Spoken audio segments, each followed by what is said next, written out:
غازی جاتے ہیں، مشکیزے کو لیا، لینے کے بعد علم کو لیا، لے کر آگے بڑھے، آگے جب بڑھے شدی نے اپنے وار سے دائرہ بازو قلم کیا، پھر بایاں بازو کرتی اوپر قلم ہوا۔ اب علم تو نہ سنبھل سکا، لیکن مشکیزہ چونکہ سکینہ کے لیے لے جانا تھا، بھتیجی کے لیے پانی لے جانا تھا، ارے دانتوں سے مشکیزے کے دسمے کو سنبھالا۔ ایک شدی کہتا ہے عباس اس وقت تک نہیں رکیں گے جب تک مشکیزے میں پانی ہے۔ ارے ایسا کہ وہ بولا عباس کے اس مشک سکینہ کو تیر کا نشانہ کر دے، اور وہ بولا نے تیر دیا، مشکیزے پر لگا، پانی بہا، عباس زمین پر آئے۔ اے میرے عباس، میری کمر تیرے مرنے سے ٹوٹ گئی۔ حسین تیزی سے عباس کے بچانے کے لیے آئے، لیکن جب ہارے تو کیا دیکھتے ہیں، زمین پر کچھ پڑا ہوا ہے۔ اٹھتے ہیں، جھک جاتے ہیں، اسے اٹھاتے ہیں، پھر خود ٹوٹ جاتے ہیں، پھر جھکتے ہیں، اٹھاتے ہیں۔ اتنے میں ایک شکی کہتا ہے یہ منظرہ کیا ڈھونڈ رہا ہے؟ اب سنیے کیسی حسین تبے عباس تیرے مرنے نے تو مجھے یہاں تک پہنچا دیا کہ نظر جمال تمہیں وہ قرار لیا جا رہا ہے، لوگ تانا دے رہے ہیں۔ حسین عباس کے قریب پہنچے، بس آخری جملہ سن لیجیے۔ حسین عباس کے قریب پہنچے، پہنچنے کے بعد ایک مرتبہ دیکھتے ہیں کہ یہ برابر کا بھائی ہے، ایک نہ لڑ رہا ہے۔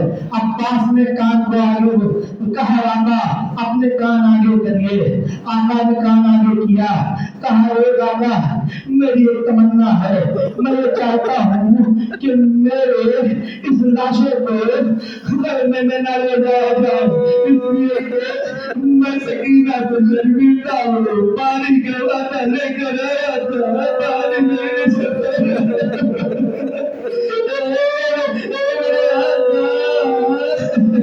میں سکینہ کو شرمندہ ہوا تھا، اور میرے آقا ایک حکم ہے کہ میں چاہتا ہوں کہ جب دنیا میں آیا تھا تو آپ کی زیارت کی تھی، اب آخری وقت بھی آپ کی زیارت کرو۔ مولا نے کہا باپ میں سامنے ہوں، زیارت کر لو، زیارت کر لو۔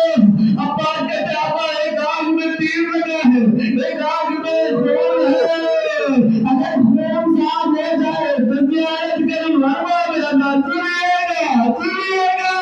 حسین کی تمنا سنیے کیا کہتے ہیں حسین۔ عباس کی آنکھوں سے خون کو صاف کیا، عباس نے زیارت کی، ایک مرتبہ تو رکھل لال گنج میں چلے گیا، آئے برابر کے بھائی نے آقا کے سوا کبھی بھائی نہ کہا۔ عباس کی کعبہ کے قریب جا کر کہتے ہیں اے عباس اب تو بھائی کے سب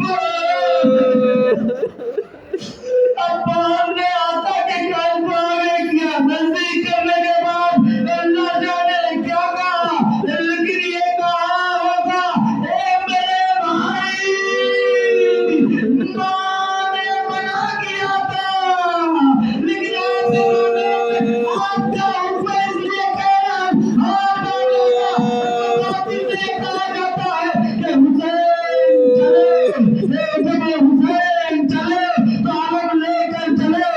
سکینہ نے علم آتے دیکھا، بچوں کو بلایا، اللہ جانے یہ 3 دن کے پیاسے بچے کس امید سے کھڑے ہیں، سکینہ آؤ میرا چچا بچے پانی پلاتی ہوں۔ سکینہ نے علم دیکھا، علم دار نے دیکھا، تڑپ گئی، بابا میرے چچا کی گھر ہے، کہا سکینہ میں کہا تھا نا کہ اگر چچا کو لے جاگی تو پھر چچا نہ ملے گا۔ اے سکینہ